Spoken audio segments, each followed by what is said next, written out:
How did the wisest man in history handle 1,000 women? What really went on behind the golden doors of Solomon's palace? A temple covered in gold, a harem of 1,000 wives, secret rituals, deadly intrigue, supernatural power. The secret of Solomon's temple. How did the king manage 1,000 wives? The story the Bible only whispers about.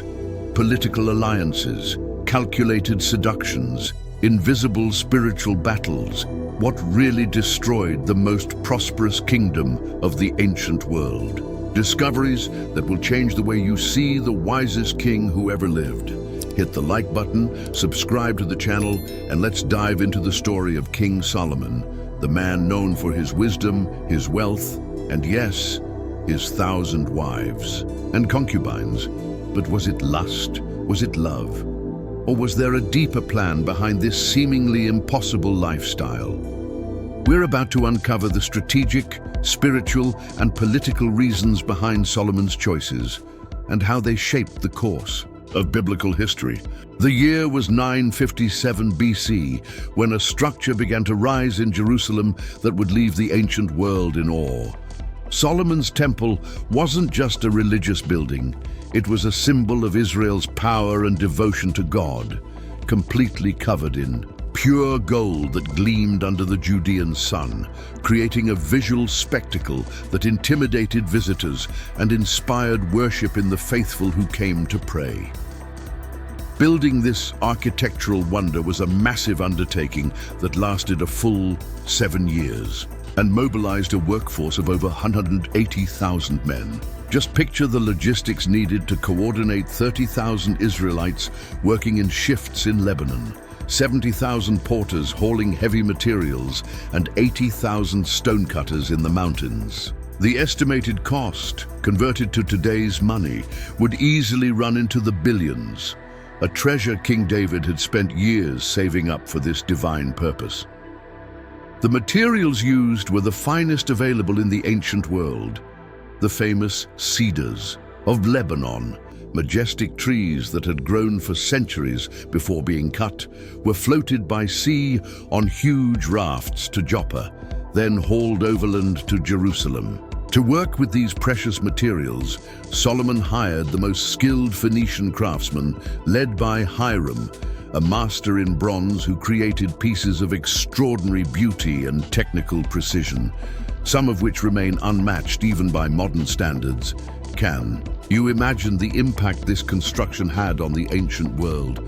Think about what it meant for a relatively small nation like Israel to display such power and wealth. But what most people don't know is that while the temple was being built as a house for God, another kind of structure was being prepared in the royal palace, a complex social system that would house hundreds of women from different nations, cultures, and religions, setting the stage for both the glory and the downfall of the great king. What was going on behind those palace doors? When you walked into Solomon's temple, the priests were surrounded by an almost supernatural splendor. Every interior surface, from floor to ceiling, was completely covered in pure gold, creating an environment that literally glowed with divine glory. No detail was left to chance. The walls were carved with images of cherubim, palm trees, and open flowers, all coated in precious metal that reflected the light of oil lamps, creating a visual effect that must have seemed truly heavenly to those lucky enough to enter. At the entrance to the sanctuary stood 2 impressive bronze pillars, each nearly 8 meters tall, named Jachin, he establishes, and Boaz, in him is strength. These pillars weren't structural, but symbolized the stability and strength of God's kingdom and David's throne, serving as a constant reminder of God's covenant with Israel. The capitals of these pillars were decorated with pomegranates and lilies, symbols of fertility and purity, representing the blessings that would flow to the people through true worship. The focal point of the temple was the Holy of Holies, a perfect cube about 9 meters on each side, where the Ark of the Covenant rested beneath the wings of 2 giant olive wood cherubim covered in gold. This room represented God's own throne on earth and was so sacred that only the high priest could enter, and only once a year, on the Day of Atonement, carrying the blood of sacrifice to atone for the people's sins. The geometric perfection of the cube was no accident. It symbolized divine perfection and the completeness of God's presence among his people. Have you ever stopped to think about the contrast between this most holy place, where only one man could enter once a year, and Solomon's private chambers, where hundreds of women had access to the king? How could the same man who built a temple with such reverence for God's holiness keep such a vast harem? And what was happening in the palace halls while the priests were performing sacred rituals in the temple? The answer to these questions takes us to one of the most fascinating and rarely explored aspects of the wise king's life. The daily operation of Solomon's temple was supported by a complex administrative system involving 24 divisions of priests, each serving 2 weeks, a year in a meticulously organized rotation. This structure made sure the sacred service never stopped, with sacrifices being offered continuously, morning and evening, in perfect order and precision. Imagine the coordination needed to keep thousands of Levites and priests working in harmony, each one knowing exactly what to do and when to do it. Even before sunrise, the temple was already buzzing with activity. Priests performed ritual washings in large basins of purified water, while others prepared the altar for the morning sacrifices. Cleaning was a sacred task. The blood from previous sacrifices was carefully removed, the ashes collected with reverence, and every sacred utensil was cleaned and polished until it shone, reflecting the light from the lamps that never went out. Meanwhile, choirs of Levites took their places with their instruments, harps, lyres, cymbals, and trumpets, ready to lift up songs of praise that, according to accounts from the time, were of transcendent beauty. The animals for sacrifice went through a strict inspection, since only those that were perfect, without spot or blemish, were worthy to be offered to God. At the same time, a sophisticated aqueduct system supplied the Bronze Sea, a huge circular reservoir holding about 40,000 liters of water, supported by 12 bronze oxen facing the 4 cardinal directions. This reservoir not only provided water for ritual purification, but also symbolized God's creative power over the seas and the nations. Can you see how every detail of the temple reflected order, purity, and devotion? Now imagine that while this well-oiled worship machine was running in the temple just a few hundred meters away in the royal palace, another equally complex structure was operating for very different purposes. How did Solomon juggle these two worlds? And what happened when the influences of the harem started to contaminate the purity of worship in the temple? The answer to these questions takes us right to the heart of Solomon's mystery. In the golden corridors of Solomon's palace, far from the eyes of ordinary people, there was a city within the city, a vast complex that housed 700 royal wives and 300 concubines, making up the largest harem ever recorded in biblical history. But if you think this insane number of women was just about the king's pleasure, think again. In reality, every one of these unions was a strategic alliance with foreign kingdoms, turning the harem into a sophisticated tool of international politics. Picture each wife as a living treaty, each child as a potential heir to alliances that could strengthen Israel for generations. Pharaoh's daughter held a special place in this arrangement, symbolizing the most prestigious of Solomon's international alliances. For her, the king built a special palace, showing just how politically valuable this union with powerful Egypt was.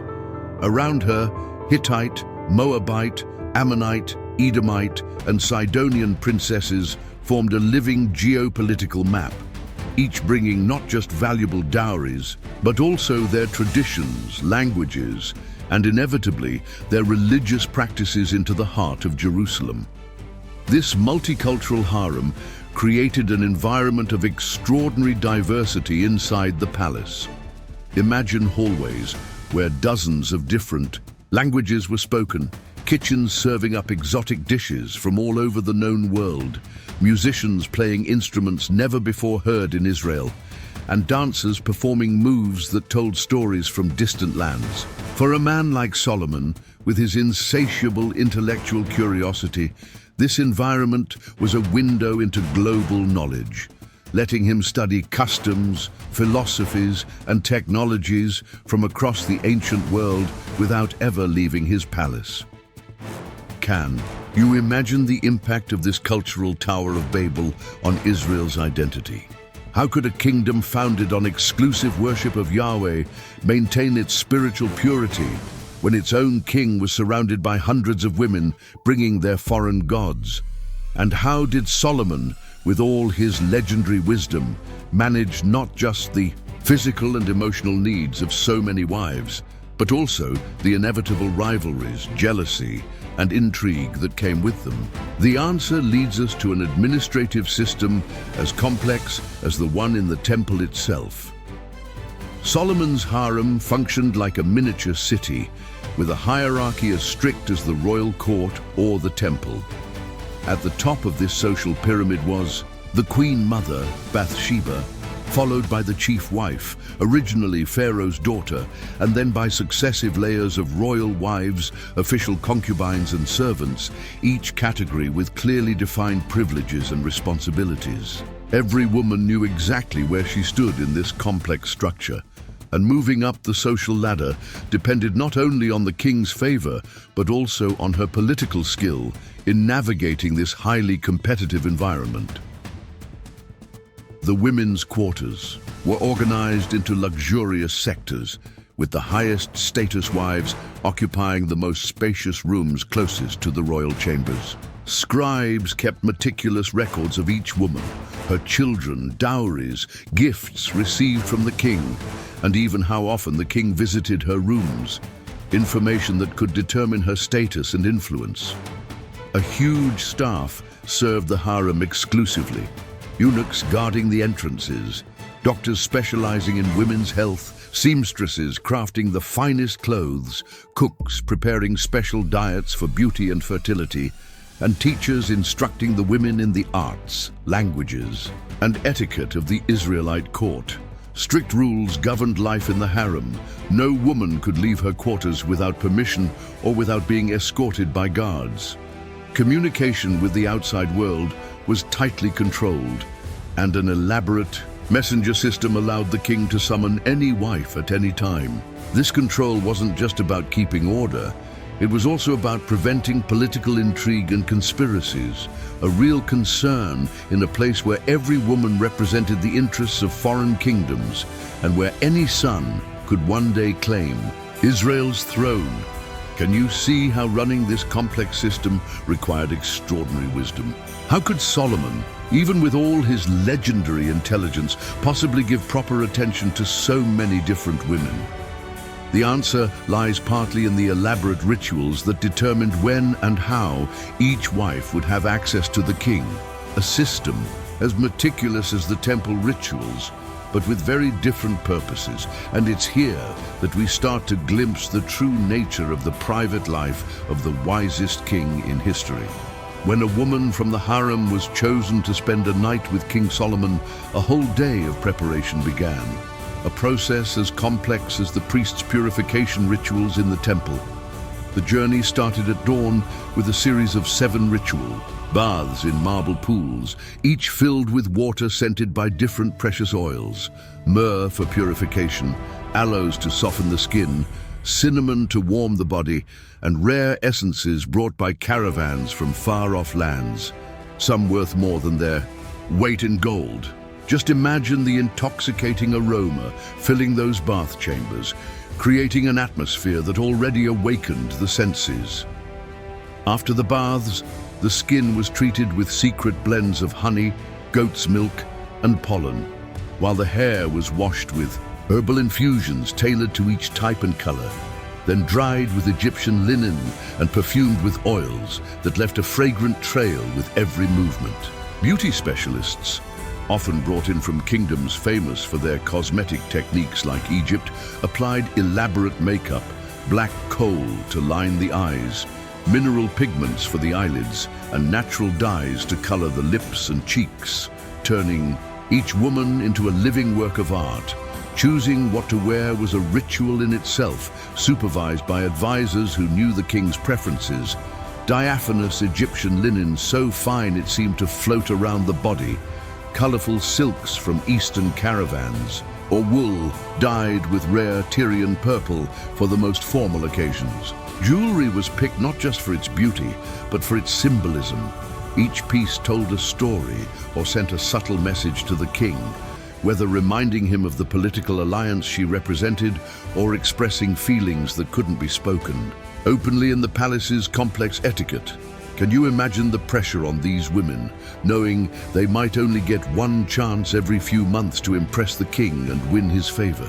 The preparation ended with advice from older women, skilled in the arts of love. Women who knew not just seduction techniques from different cultures, but also Solomon's specific personality and preferences.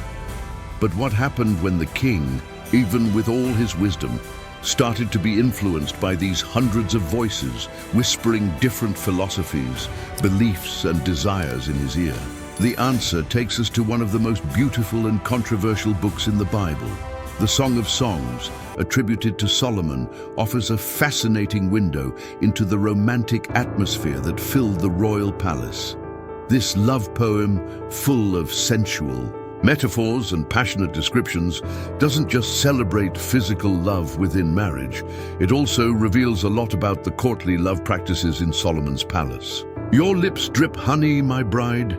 Honey and milk are under your tongue, and the scent of your garments is like the fragrance of Lebanon.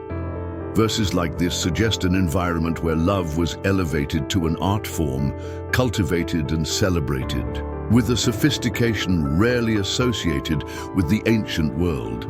The harem's cultural diversity created a true laboratory of romantic traditions, with each nationality bringing its own arts of seduction.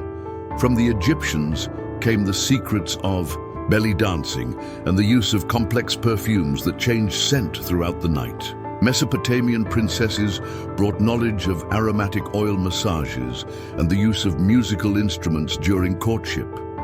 Phoenician women were masters of seductive conversation and creating sensual environments with strategic lighting and decor. This cultural exchange turned the royal chambers into a space where pleasure was explored with extraordinary creativity and diversity. Music played a crucial role in this setting, not just as entertainment, but as a kind of emotional magic that set the mood for love. Harpists played soft melodies, while singers performed love songs in different languages, layering the senses with stimulation. Solomon's own writings suggest he valued this artistic dimension of love. Your navel is a rounded goblet that never lacks blended wine. Your belly is a heap of wheat encircled with lilies, metaphors that reveal a man who could see poetry in the female body and express his desire with rare eloquence. Can you imagine what it would be like to live in a place where love and seduction were studied and practiced with such dedication, where every gesture, every word, every musical note was carefully chosen to create ever deeper experiences of pleasure? But this same sophistication that elevated love to an art form also created fertile ground for competition and intrigue among the women of the harem. After all, in a place where hundreds of wives competed for the limited attention of a single man, even if he was the king, what strategies did they develop to stand out? What really happened behind the scenes of this elaborate theater of seduction? In the ornate corridors of the royal harem, a silent war was waged every day, not with swords and shields, but with glances, whispers, and strategic alliances. The competition for the king's attention was fierce, though rarely out in the open, following unwritten rules of palace etiquette where subtlety was everything. One wrong word, an inappropriate gesture, or an obvious display of jealousy could destroy years of carefully built influence. Imagine the constant tension of living in a place where every smile could hide a trap, and every compliment might carry a hidden sting. The most successful women in this environment weren't necessarily the most beautiful, but the smartest and most strategic, the ones who understood that real power didn't just come from intimate moments with the king, but from the ability to influence political decisions and win allies both inside and outside the harem. Many used their artistic talents to stand out. Some became known for their musical skills, others for their wisdom in telling stories that entertained and educated the king, while others specialized in therapeutic massages that eased the tensions of a man carrying the weight of a growing empire. A complex system of alliances formed naturally, usually based on shared nationalities or common political interests. The Egyptian wives stuck together, as did the Moabites and the Sidonians, each faction trying to push their homeland's interests in the kingdom's decisions. Loyal servants acted as informants, gathering rumors and secrets that could be used strategically, while carefully chosen gifts circulated among the women, each object carrying hidden meanings that signaled proposals for alliances or veiled warnings. Can you see how this environment of constant intrigue could affect even the wisest man in the world? How Solomon, despite all his legendary intelligence, could be subtly manipulated by women skilled at playing with his emotions and desires. And what was the impact of this power game when it came to raising the royal children, the future leaders of Israel? The answer takes us to one of the most fascinating and least discussed aspects of Solomon's story: the fate of his many descendants. Surprisingly, despite the vast harem of 1,000 women, the Bible only names one son of Solomon, Rehoboam, who would succeed him on the throne. This scriptural silence raises intriguing questions. Did the king of wisdom face fertility problems? Or was this silence an editorial choice by the biblical authors focused on the Davidic line of succession? Historical records and rabbinic traditions suggest that Solomon did, in fact, have many sons and daughters, but most remained in the shadows of history, perhaps intentionally kept away from power to avoid succession disputes that could have fractured the kingdom during the king's lifetime. The education of princes and princesses in Solomon's palace was a fascinating and contradictory process, a mix of Israelite traditions with foreign influences brought by their mothers. Imagine young princes studying the law of Moses in the morning with Hebrew priests, and in the afternoon learning Egyptian philosophy or Babylonian astronomy with foreign tutors. This multicultural education, though intellectually rich, created divided identities. Young people who didn't fully belong to the world of Yahweh or to the world of foreign gods, growing up in a cultural limbo that left them poorly prepared to lead a nation whose identity was rooted in an exclusive covenant with one God, Rehoboam. The heir we know perfectly illustrates this problem. Raised in the extreme luxury of the palace and educated in an atmosphere of religious compromise, he developed a personality that mixed arrogance with insecurity. The son of an Ammonite mother, Naamah, he absorbed cultural values that contradicted the principles of just rule taught by his father in Proverbs. When he finally took the throne, his response to the people's plea for tax relief revealed the fundamental failure of his upbringing. "My father scourged you with whips, I will scourge you with scorpions," words that would lead to the permanent division of the kingdom. Can you see the tragic irony in this story? The man who wrote thousands of proverbs about wisdom and justice failed at the most fundamental task, raising a son capable of leading with wisdom. And this failure wasn't accidental, but the direct result of the contradictions Solomon allowed. In his personal life, while he built a temple for Yahweh with one hand, with the other, he raised altars to foreign gods to please his wives. This spiritual division in his own house planted the seeds that would eventually destroy the unity of the kingdom his father David had worked so hard to build. On the hills surrounding Jerusalem, within sight of the magnificent Golden Temple, altars and shrines began to appear, dedicated to foreign gods. Ashtoreth, the Sidonian goddess of fertility; Milcom, the abominable idol of the Ammonites; Chemosh, the national god of Moab. These monuments to religious syncretism weren't built by invaders or rebellious Israelites, but by King Solomon himself, who followed Ashtoreth, the goddess of the Sidonians, and Milcom, the abomination of the Ammonites. 1 Kings 11:5. What started as a diplomatic concession to his foreign wives, allowing them to practice their native religions, gradually turned into active participation, with the king not just tolerating, but joining in rituals that the law of Moses explicitly condemned as abominations. Imagine the devastating impact on the people of Israel, seeing their king, the man who had built the temple for Yahweh and received wisdom directly from God, kneeling before foreign idols. This example from the throne created a crack in the nation's religious identity, a tacit permission for spiritual compromise that spread like an infection throughout the kingdom. Noble families seeking royal favor began to imitate the palace's religious eclecticism. Merchants saw profit opportunities in importing foreign cult objects, and gradually, practices that would have horrified David's generation became common in Israelite homes.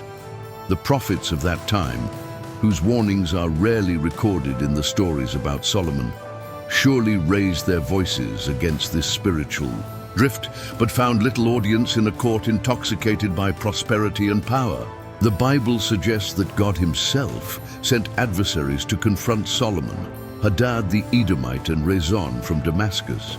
External signs of divine disapproval that the king, in his growing spiritual blindness, seems to have interpreted only as political, and challenges not as calls to repentance. Meanwhile, behind the scenes, an invisible spiritual battle was intensifying for the heart of the chosen nation. Can you see the deep tragedy in this situation? The man who had asked God for an understanding heart was now letting his own heart be led astray by his wives. 1 Kings 11:4. The temple kept running, sacrifices were offered, festivals celebrated, but the essence of the covenant with Yahweh, the exclusivity of the relationship between God and Israel, was being corroded from the inside out, starting in the royal palace itself. And this spiritual erosion would not go without consequences. God had warned clearly, "If you or your descendants turn away from me, I will cut off Israel from the land I have given them." 1 Kings 9:6-7. The clock of divine judgment had started ticking. Maintaining Solomon's extravagant court lifestyle required colossal financial resources. Each of the 1,000 women in the harem needed proper quarters, personal servants, luxurious clothes, jewelry, exotic foods, and constant entertainment. Add to that the costs of an expanded royal guard, daily banquets that, according to the Bible, consumed 30 cors of fine flour, 60 cors of meal, 10 fat oxen, 20 pasture-fed cattle, and 100 sheep, besides deer, gazelles, roebucks, and fattened fowl. The 1 Kings 4:22-23, and the never-ending architectural projects, and even the vast royal treasury began to show signs of strain in the later years of his reign. Solomon's response to this financial pressure was to progressively increase the tax burden on the people and implement a system of forced labor, recruiting Israelites for royal projects. The biblical text mentions that King Solomon conscripted forced labor out of all Israel, 30,000 men, 1 Kings 5:13, a practice dangerously reminiscent of the Egyptian slavery from which God had freed Israel centuries earlier. Imagine the growing resentment among families who saw their sons taken from farms and workshops to work on projects that glorified the king, not God or the nation. This economic burden didn't affect all the tribes equally. Historical records and biblical analysis suggest that the northern tribes, farther from Jerusalem, felt they were funding the capital's luxury without getting their fair share of benefits. The tribe of Ephraim, historically influential and proud, seemed especially bitter about the concentration of power in Judah. Local leaders, elders, and family heads began to meet quietly, sharing grievances and reminiscing about the simpler, fairer days at the start of David's reign, when the king was truly a man after God's own heart. Can you feel the growing tension in this situation? On the outside, Israel looked to be at the height of its glory, respected by foreign nations, rich in international trade, impressive in its buildings. But inside, the social fabric holding the kingdom together was wearing thin. The seeds of rebellion were being planted in overtaxed fields, and families split apart by forced labor. And while discontent simmered among the people, another dangerous dynamic was unfolding inside the palace itself. As the great king grew older and his legendary energy began to fade, the final years of Solomon's life stand in stark contrast to the vigor and clarity of purpose that marked the beginning of his reign. The man who had built the temple with tireless energy and ruled an expanding empire with proverbial wisdom now showed signs of physical and spiritual fatigue.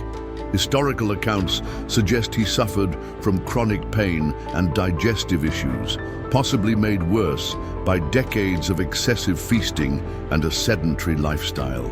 His public appearances became less frequent, and when he did show up, keen observers noticed that the sparkle in his eyes, that reflection of divine wisdom that had so impressed the Queen of Sheba, had faded, replaced by a tired and sometimes confused gaze. As the king weakened, the resulting power vacuum dramatically intensified palace intrigue. The factions within the harem, once kept in check by Solomon's personal authority, now operated with growing boldness, each group trying to position their sons favorably in the line of succession or secure advantages for their homelands in the kingdom's trade deals. Rumors of conspiracies circulated freely through the palace halls. There were whispers of secret alliances with foreign powers, of disgruntled priests plotting to restore the purity of Yahweh worship, and even of possible poisoning attempts aimed at political rivals or the king himself. Naamah, Rehoboam's Ammonite mother, emerged as a particularly powerful figure during this period, using her status as the heir's mother to consolidate alliances and eliminate potential rivals. Rabbinic traditions suggest she wielded considerable influence over the aging king's decisions, possibly contributing to Solomon's growing tolerance of Ammonite religious practices, including aspects of the worship of Molech that the law of Moses strongly condemned. Meanwhile, counselors loyal to the Davidic tradition watched with increasing alarm as the king drifted away from the principles that had guided the start of his reign. Can you imagine the oppressive atmosphere of the palace in Solomon's final years? A labyrinth of divided loyalties, frustrated ambitions, and dangerous secrets, all centered on a man who had once been the wisest in the world, but now seemed unable to see the destructive forces moving around him. And as these human intrigues played out in the golden corridors, even stranger stories began to circulate among the people.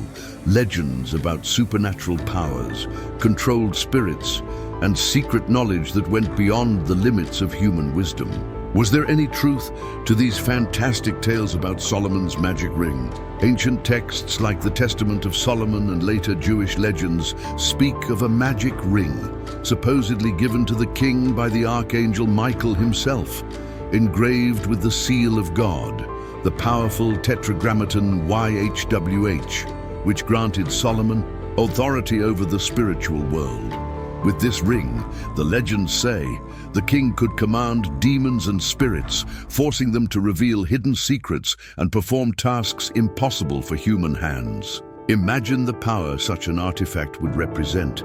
The ability to bend to your will, the very invisible forces that many believed controlled the elements, disease, fortune, and the fate of men. According to these traditions, it was with the help Of these subdued spirits that Solomon accomplished some of his most impressive works.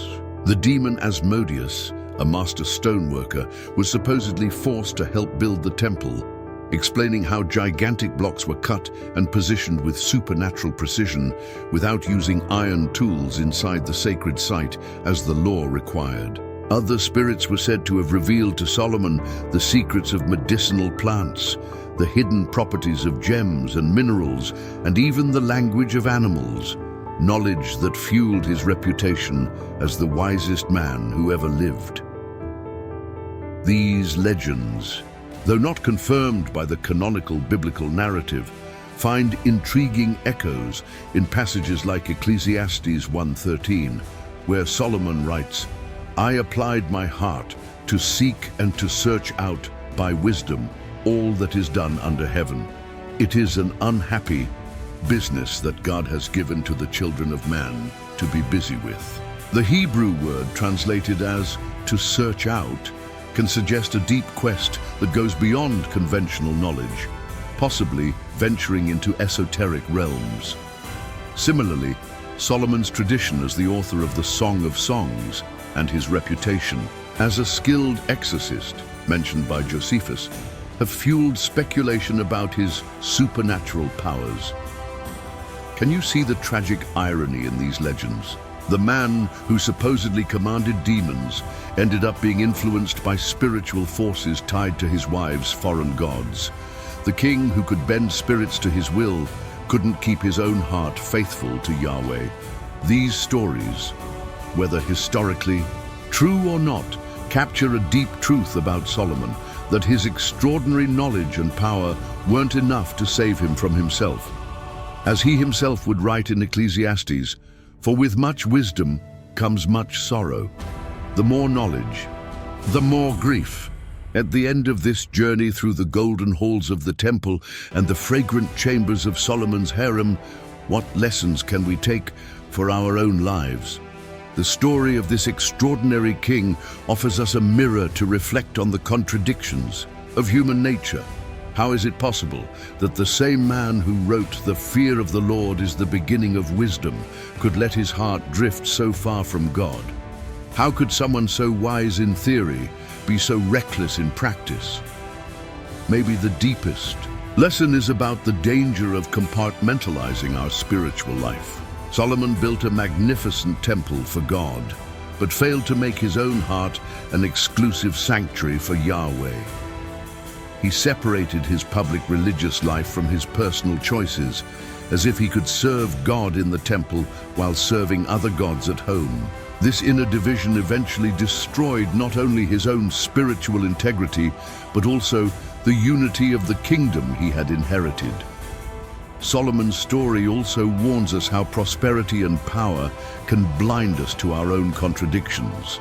While the kingdom was booming economically and expanding politically, it was easy to ignore the quiet spiritual erosion happening beneath the surface. Outward success masked inner failure, creating an illusion of divine blessing that allowed spiritual compromise to go unchecked until it was too late. But the real reflection starts in our own hearts. How have you been managing the temples and harems in your own life? Where does your theoretical wisdom contradict your practical choices? If this content spoke to you, show your support by hitting the like button and subscribing to the channel so we can keep exploring the depths of biblical stories together. Share the phrase, "The fear of the Lord is the beginning of wisdom," in the comments, a powerful reminder that unlike Solomon in his later years, we should keep our reverence for God as the foundation for all our decisions. Your participation helps us build a community that seeks not just biblical knowledge, but real-life transformation through the timeless lessons of Scripture. If you were impacted by the secrets behind Solomon's temple and harem, don't miss our video, The Real Life in Sodom and Gomorrah, What Made the City So Corrupt? Just like we explored the hidden contradictions in Solomon's seemingly glorious reign today, in that video, we reveal the surprising truths about the Bible's most infamous cities and the lessons they still hold for our society today. this show. Link is in the description and on the card popping up on your screen right now. Until next time, remember, Solomon's story teaches us that no matter how much wisdom we gain or how many temples we build, if our heart is divided, our downfall is only a matter of time. Let's seek the integrity that the wisest king in the world, with all his knowledge, couldn't hold on to. May God bless your week.